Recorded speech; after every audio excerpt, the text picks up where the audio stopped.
Hey, bitches. Hi, hello, welcome back. We are going to deep dive into some cryptids today, specifically the Wendigo. So, this is going to be a Emily heavy episode. If you don't like me, fuck you. Fuck you. I like it. That is the type of energy we need to bring into the world. If you don't like me, well, you know what? Go suck a dick. My mom likes me. I almost said something really dark. Oh, girl. It's almost Halloween. What day? What is it? What is it? I almost said, well, your mom is dead. She liked me 5 years ago. Oh my god, I like you. So fuck the haters. Let's go. Tell me Let's about do it. the Wendigo. You didn't even see that. I didn't, because I'm cold. And All right. I finished my bottle of water here, okay? And you said, but fuck them hitters. I was like, yeah, let's do it. Just throw that shit. My dog will clean that up later. It's fine. My dog would clean it up now if it was here. Well, actually, I don't know where he's at. He's disappeared. So, that's fun. My dog's on a walk, I think. I don't know. It's been a bit. They're probably back by now. But my door is shut. But anyways. Okay. Let's talk about the Wendigo. First off, the Wendigo is it's okay.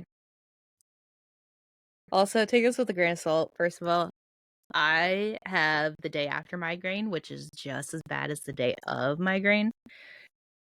It is like being hungover. And it's fucking terrible. And I did this at work.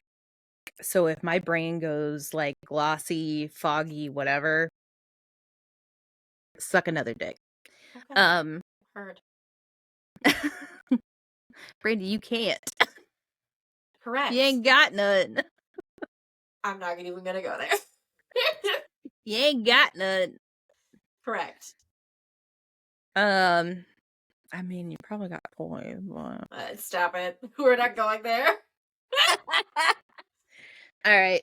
This is not a triple X rated podcast. I apologize. Tis not. I'm very tired. Oh my god, and it's almost the best time of the fucking year. It's almost Halloween. It's tomorrow. I mean, not when this airs, but tomorrow in real time is the first day of October. Yay! I already started the season by listening and singing Nightmare Before Christmas to annoy Will. It's a great time. I decorated the center last week, and I'll be decorating the house this week. I think in one of my really bad depressive, manic, I don't want to call it depressive manic because that's kind of weird. But in one of those episodes where you're like so depressed because everything is just like not orderly and you just start tossing shit. So it's like one of those manic episodes because you're so sad. I had one of those moments and I think I tossed everything. But it wouldn't matter if I did. I bought more this year. So yeah, I haven't. So, okay. So the Wendigo is a legendary creature, most commonly from the Algonquin tribe. So the Native American tribe of the Algonquin. I've never been able to say that. It's not an easy thing to say. No. It doesn't matter how often I look at it, practice, whatever. I still fumble. So mainly the region is going to be like Canada, United States. It's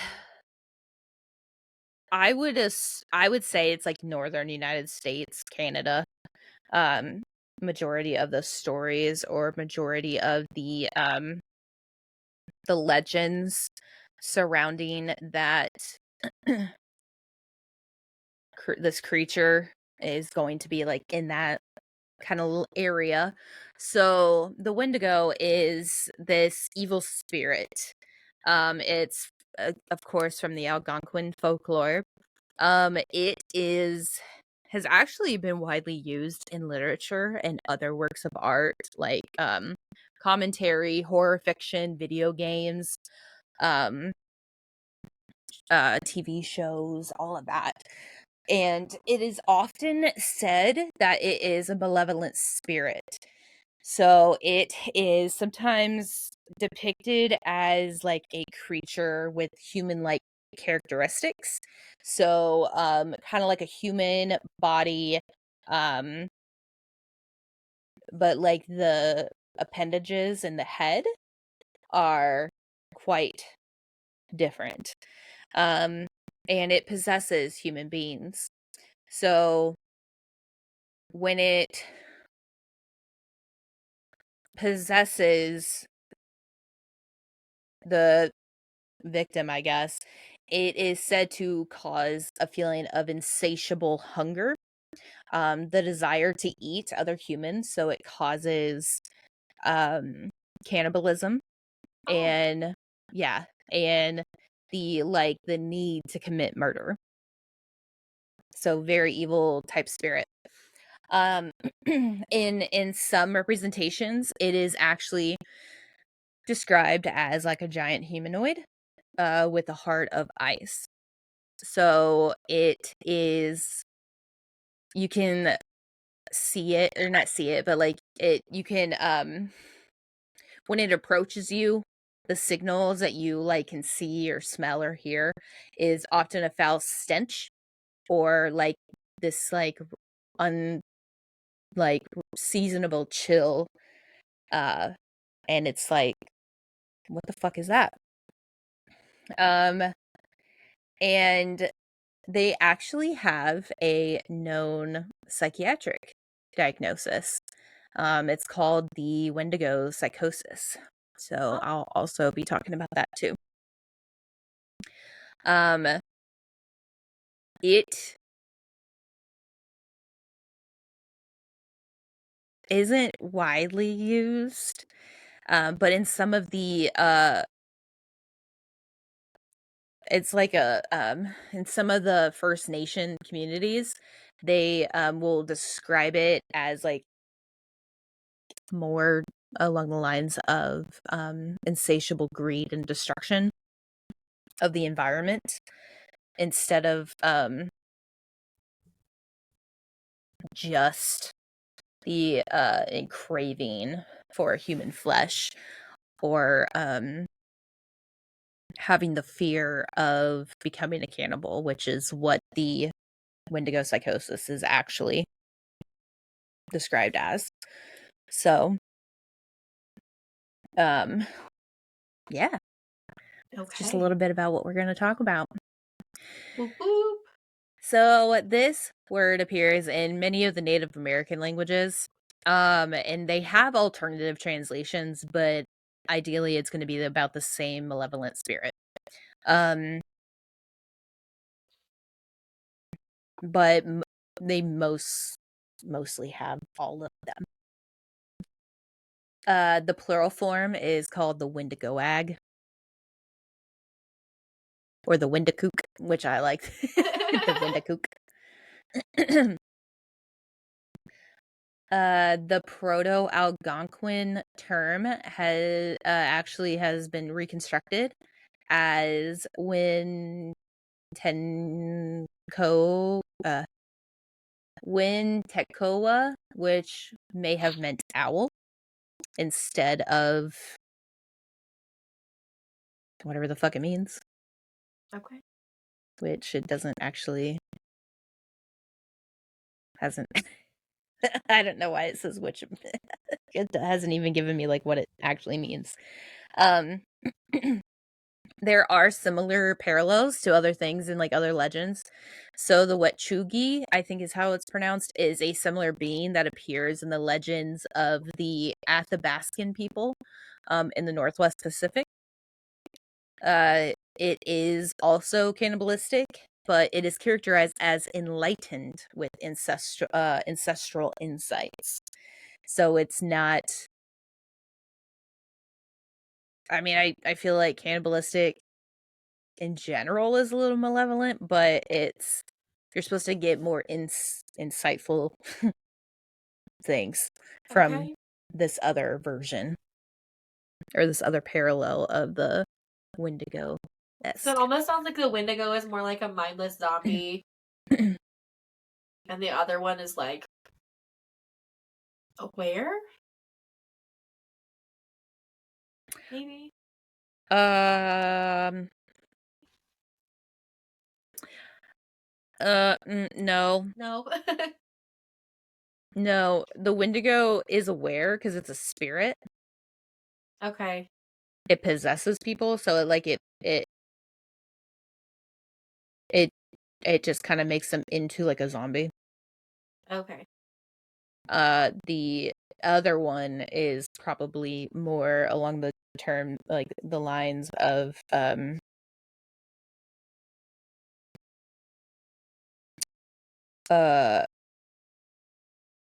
your ancestors, like giving Okay. you signs, kind of is what Okay. I'm understanding it.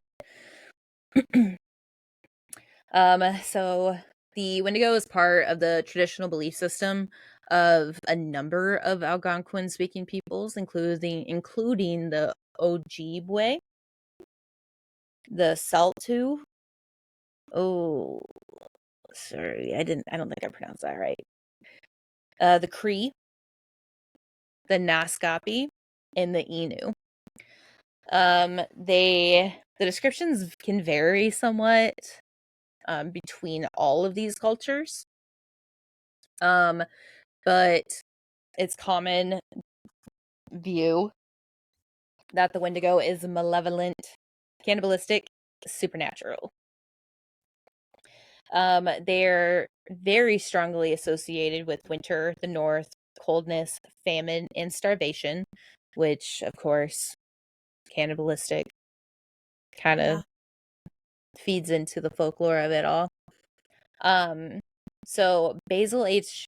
Johnston from Ontario is an Ojibwe teacher and scholar. He gave this description of a Wendigo.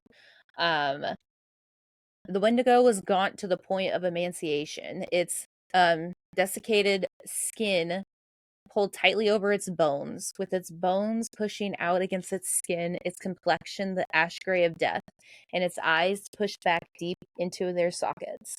The Wendigo looked like a gaunt skeleton recently disinterred from the grave. What lips it had were tattered and bloody, unclean and suffering from separation of the flesh. The Wendigo gave off a strange and eerie odor of decay and decomposition, of death and corruption.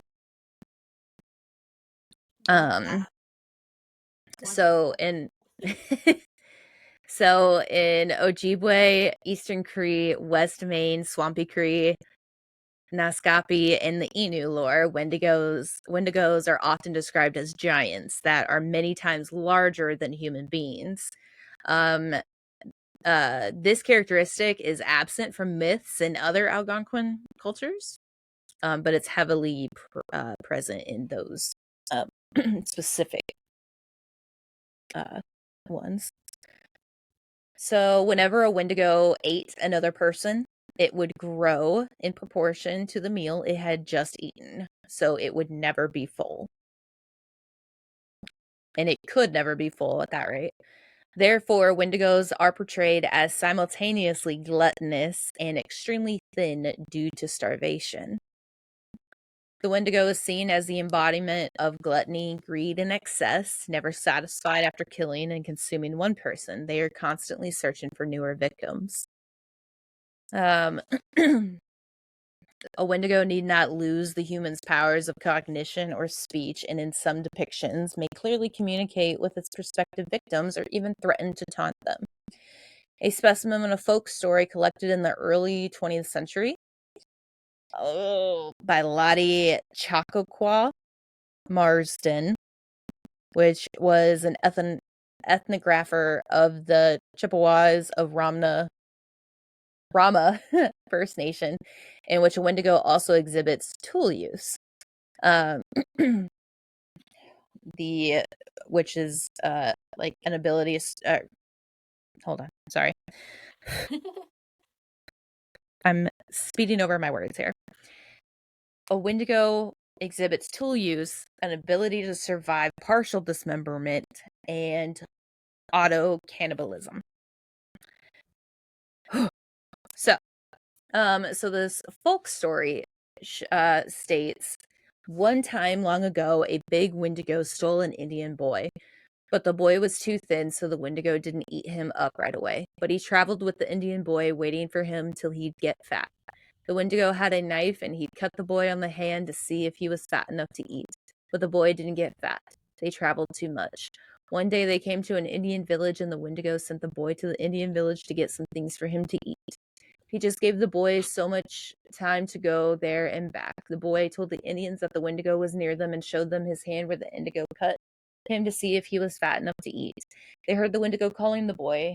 He said to the boy, "Hurry up, don't tell lies to those Indians." All these Indians went to where the Wendigo was and cut off his legs. They went back again to see if he was dead. He wasn't dead. He was eating the juice, or the marrow, from the inside of the bones of his legs that were cut off. The Indians asked the Wendigo if there was any fat on them. He said, "You bet there is. I have eaten lots of Indians. No wonder they are fat." The Indians then killed him and cut him to pieces. This was the end of the giant Wendigo. So not only cannibalism, but self-cannibalism. Like, gross.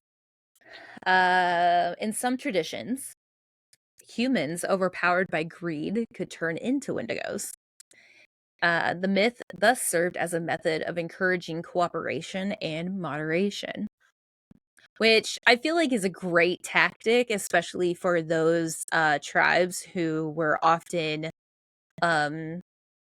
I would say, hunter-gatherers, and specifically those tribes who lived in the harsher climates that were unable to get specific types of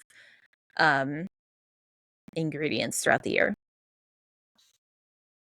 Other sources say Wendigos were created when a human resorted to cannibalism to survive. Humans could also turn into Wendigos by being in contact with them for too long. So, those, that story of that plane crash in the Andes Mountains where, like, some of the people to survive? Yes. They could have been Wendigos and no one knows. So there's actually a taboo, I should say, reinforcement ceremony. So among the Assini,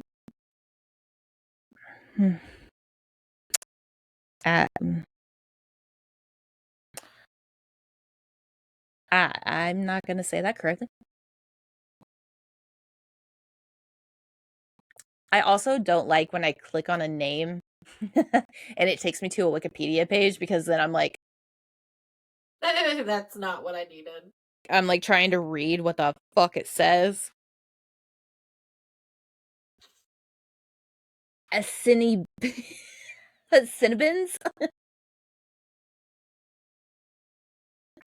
I don't know.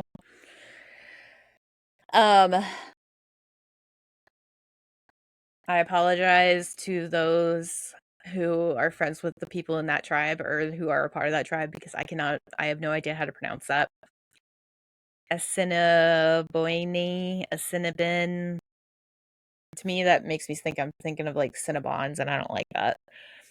The Cree and the Ojibwe, a satirical ceremony dance, is sometimes performed during times of famine to reinforce the seriousness of the Wendigo taboo.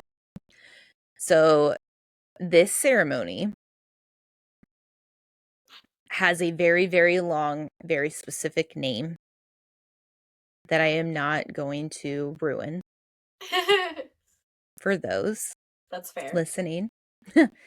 And because this was performed during times of famine, it often involved wearing masks and dancing backwards around a drum.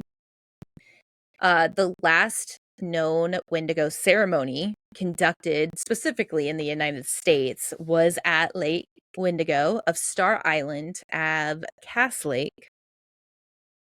So to me, it's like a lake on an island on a lake. Okay. Because was at Lake Wendigo of Star Island of Cass Lake within the Leech Lake Indian Reservation in northern Minnesota. Okay.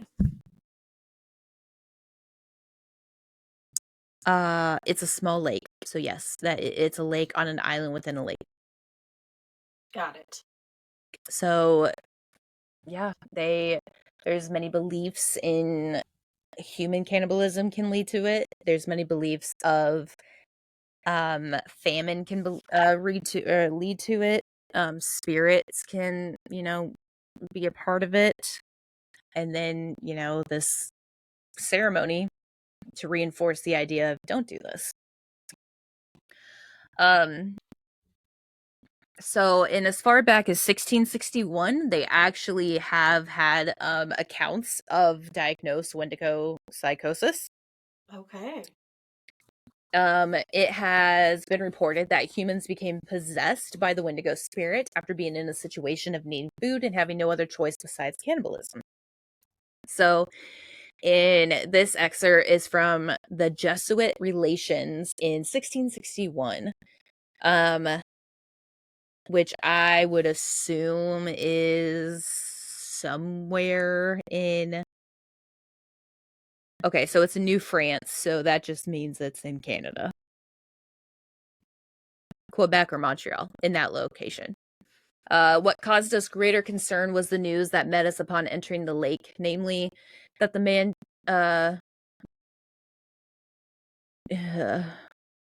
debuted by our conductor for the purpose of summoning the nations to the North Sea and assigning them a rendezvous where they were to await our coming, had met their death the previous winter in a very strange manner. Those poor men, according to the report given us, were seized with an ailment unknown to us, but not very unusual among the people we were seeking. They were afflicted with neither lunacy, hypochondria, nor frenzy, but have a combination of all of these species of disease, which affects their imaginations and causes them a more than canine hunger. This makes them so ravenous for human flesh that they pounce upon women, children, and even upon men like veritable werewolves and devour them voraciously, without being able to appease or glut their appetite, ever seeking fresh prey, and the more greedily the more they eat. This ailment attacked our deputies, and as death is the sole remedy among those simple people for checking such acts of murder, they were slain in order to stay the course of their madness. So even as far back as 1661, people were actively being possessed by a Wendigo spirit or being diagnosed with the Wendigo psychosis. Although many recorded cases of Wendigo psychosis, the individual has been killed to prevent cannibalism from resulting. Some Cree folklore recommends treatment by indigestion of fatty animal meats or drinking animal grease. Those treated may sometimes vomit ice as part of the curing process. One of the more famous cases of Wendigo psychosis reported involved a Plains Cree trapper from Alberta named Swift Runner. During the winter of 1878, Swift Runner and his family were starving, and his eldest son had died. 25 miles away from emergency food supplies at a Hudson's Bay Company post, Swift Runner butchered and ate his wife and 5 remaining children. Given that he resorted to cannibalism so near to food supplies and that he killed and consumed the remains of all those present, it was revealed that Swift Runner's was not a case of pure cannibalism as a last resort to avoid starvation, but rather of a man with Wendigo psychosis. He eventually confessed and was executed by authorities at Fort Saskatchewan.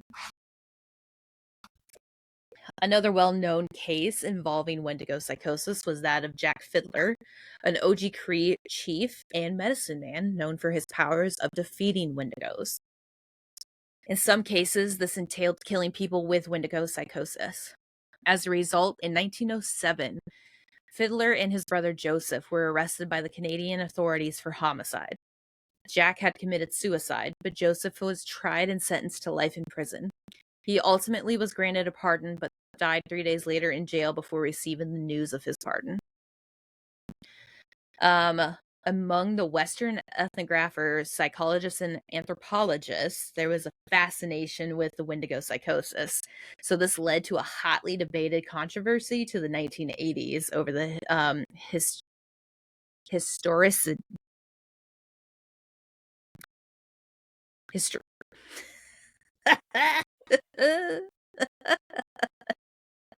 over the history, I'm going to say, of this phenomena. Some researchers had argued that Wendigo psychosis was a fabrication, that naive anthropologists were just taking these stories at face value without actually having, like, observed them or having, further observation of different, I guess, parts. And others have pointed to a number of credible eyewitness accounts, both by Algonquins and others, as evidence that Wendigo psychosis was a factual historical phenomenon. The frequency of these psychosis cases have decreased sharply in the 20th century, as the boreal Algonquin people came into greater and greater contact with European ideologies and more sedentary, less rural lifestyles. In his 2004 treatise, Revenge of the Wendigo, on disorders and treatments of the behavioral health industry in the United States and Canada, James B. Waldron wrote that no actual cases of Wendigo psychosis has ever been studied, and that a scathing critique in 1985 should have killed off the cannibal monster within the psychiatric annals. The Wendigo, however, continues to seek revenge for this attempted scholarly execution by periodically duping unsuspecting passers-by, like psychiatrists, into believing that Wendigo psychosis not only exists, but that a psychiatrist could conceivably encounter a patient suffering from this disorder in his or her practice today. Wendigo psychosis may well be the most perfect example of the construction of the Aboriginal mental disorder by the scholarly professions, and its persistence dramatically underscores how constructions of the Aboriginal by these professions, like Frankenstein's monster, have on a life of their own. It's kind of really weird being like from like a psychology background. Yeah. Reading like doing this, it's like I see that, but I also feel like you're telling me that like this person from 2004, I feel like he's also saying like he's racist.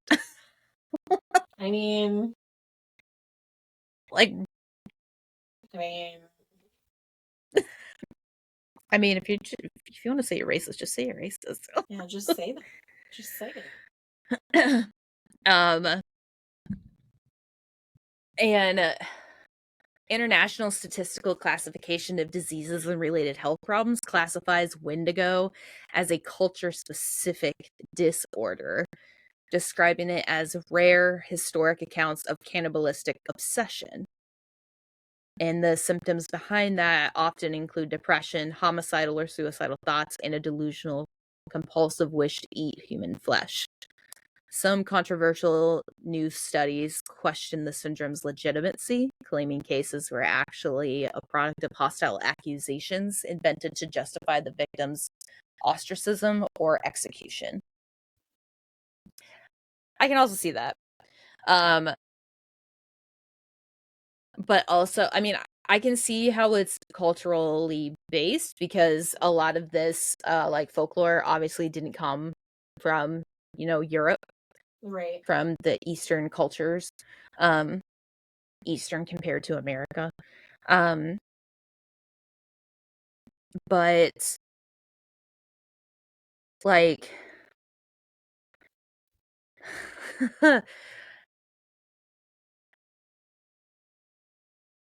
it's there are some cultures out there that we don't know anything about that do that though. I'm not saying like Caribbean cultures, but like there's a shit ton of fucking islands with people on it that we don't fucking know anything about. Yeah. I'm not saying like it was a obsession, but it might have been something that they had to fucking do to survive. Yeah. It might have been, Yeah, well. Like, listen, when you're in that state of like, I'm going to fucking die, like, you don't, like, your thoughts are not your own. Mm-hmm. And if they think that's a Wendigo spirit, then that's what they're going to think because that is their culture. That is their folklore. That is what they're going to think. Who are you to say that they are like having a psychosis moment?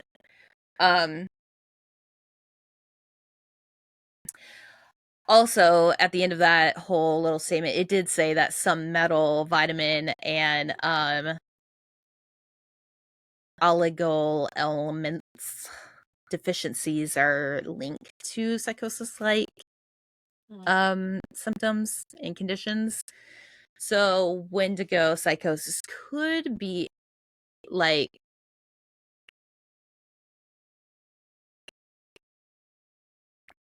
not necessarily, it could be like folklore based, but it could be a result of something missing from a diet or something like being prevalent in the location where they were that they're not normally like used to. And then they also claim that it could be a folk elaboration of some near starvation mental disorders, which are a thing. Yeah. So the world may never know because it has drastically declined, and not a lot of people have been able to study any of that. And a lot of the works and the history behind it all kind of gone. Yeah. Well, and I Gone feel with like it would history be now. really hard and almost cruel to study the whole psychosis thing because you have to starve someone almost to do it. Yeah. Like, And you so have how to do be you ethically study that? right. And some people believe that it's and some cultures believe that you're not going to find like the Wendigo like down south because it's not cold. Like, Right. yeah, you're going to have cold moments, but it's like you're going to find it mainly up north near like Minnesota, near um Wisconsin, near Canada, like those locations, those typical locations that are going to be colder more often. Um More of the, folk based uh Native American tribes up there. Yeah. That's also something too. Um and some of the Native American tribes, now I don't know if this is mainly because of like they, how like some people like proverbs, like some people like Christians use Yeah. proverbs to like teach you a lesson or like teach you like not to do this for whatever reason. Some people use the Wendigo as like a concept to not be gluttonous, to not drive yourself towards like the greed or like excessive consumption, Right. and to like be thankful for what you're given and that kind of thing. So a lot of scholars and tribe members of the various Algonquin tribes in places up north will often use the folklore instead of like a malevolent spirit as like a proverb in a way to teach you not to not to be using something in excess. And as the Reds would say, the hippie movement. Because what we take, can't give back. Right. It's really hard Like to from give the back. earth. Yeah. So, and a lot of people are also saying that it's because of the locations of these tribes that harsh winters have led to a lot of these, I don't want to say actions, but like what happened to some of these things that probably led to everybody thinking it was psychosis when really it was just, I mean, maybe it was a spirit, or it could have been like a harsh fucking winter. Shit sucks, man. When you're fucking freezing and you're trying to survive. Has anyone read Akatar? Shit is insane. But anyways. Yeah, I don't want any part of it. I don't like to be that cold. Yeah, I know. But you don't want to be that hot either. No, I don't. I would like to be temperate. Thank you. But anyway, so popular culture. We're going to get a little bit out of history, a little bit into what everyone has seen. So it depends on what you look at. It's going to depend on what it looks like. So there is actually a novella called The Wendigo. It was written in 1910. It is a non-indigenous literature, Algernon Blackwoods.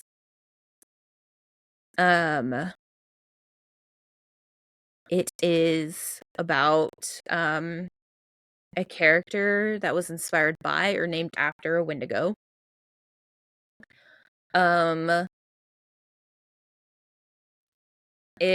Somebody wrote that Blackwood subtly. Can you say that for me? Subtly? That is how you say it. It's not subtly. No, I No, think it's it's not. subtly. Subtly demonizing rhetoric. Oh, fuck. You said it right. Rhetoric? It's not rhetoric? No, it's rhetoric. You're gonna be alright. Am I? Well, maybe not. I don't know. No, I don't think so. Rhetoric transforms the Wendigo from a naive myth into a descriptive template for the Indian savage. And apparently his work has influenced many of the subsequent portrayals in mainstream horror fiction. So The Thing That Walked on the Wind and Ithaca, 1933 and 1941 by August Derlitz. And then that actually inspired the character in Stephen King's novel Pet Sematary, where it is a personification of evil, an ugly grinning creature with yellow-gray eyes, ears replacing by ram's horns, white vapor coming from its nostrils, and a pointed, decaying yellow tongue. And then these works set the template for later portrayals in popular culture, at times even replacing the Native American lore. There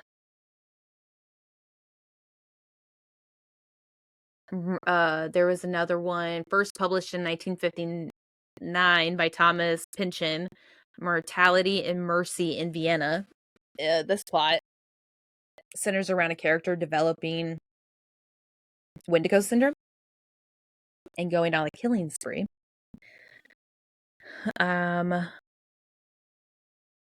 In 1973, a character inspired by the Wendigo appeared in an American comic book, which was published by Marvel Comics.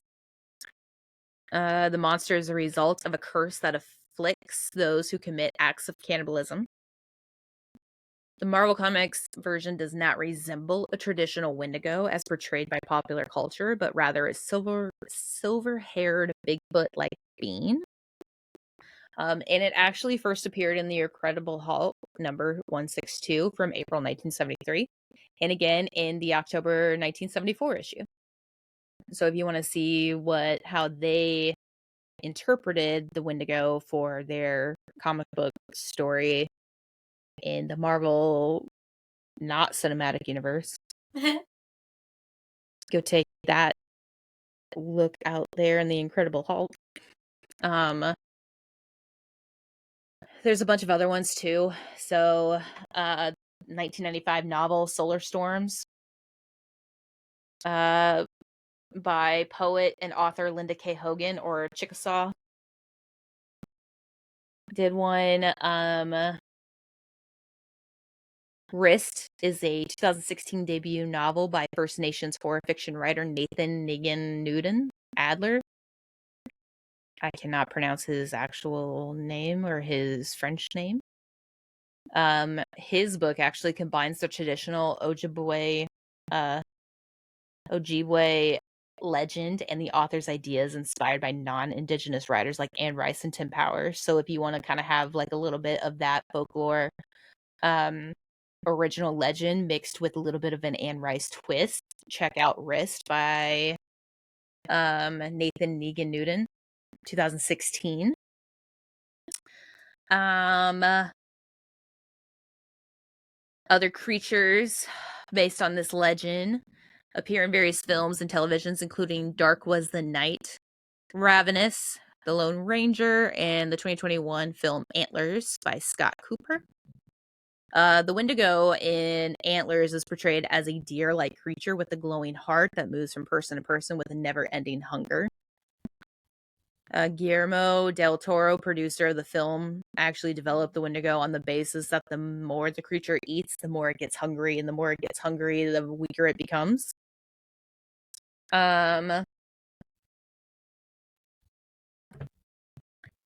Let's see. In the 2021 film, The Inhuman, the arrival of a Wendigo symbolizes inner turmoil after a character turns his back on his indigenous heritage in the pursuit of material success. Ooh, that one actually might be cool to watch. I think it's a French film though, or like a French-Canadian film. Oh. And to be honest, the reason why I started really liking Wendigos was because of a horror game. Of course. So there's multiple games, like role-playing games that you can play that has Wendigos in it. One of them is Fallout 76. Wendigos are featured as one of the cryptid enemies found in the area of Appalachia. Mutated from people who consumed human flesh in isolation. Dusk is a 2018 first-person shooter video game where Wendigos are enemies that remain invisible until they receive damage. And then several of them actually do appear on the cover of the game. But my the game that got me, I guess, looking at the folklore of it was actually the game Until Dawn. So Until Dawn was released in 2015. It is kind of one of those, like, all your decisions that you do will decide people's fates later on. So if you decide to do something selfish right then and there, it could decide your fate later. It could decide a friend of yours' fate later, all of that. And it actually has a bunch of casts that everyone recognizes. Okay. So it has Hayden Panettiere in there. It has Rami Malek. Who else? Jordan Fisher's in it. There was a couple of other people that I recognized. Um, and it's what's really cool about it all too is that when you the game is the characters look like the voice actors. So it's like playing the voice actors are like the actors. It's like watching a movie basically. Um, but it's like a bunch of people are on like a vacation or on like a friend's trip to um Rami Malek, his name's Joshua in the game. They're on his family own is like Hollywood success people. I don't know. But they're going to their like ski home in like the mountains in like Canada. And it's at night. There's like a snowstorm and they are um up there, they lose power. And then, but something's haunting them and no one knows what. And then they all just think it's Josh, like, fucking with them because Josh is, like, pissed off about an event that happened a year later or a year prior to this whole event thing.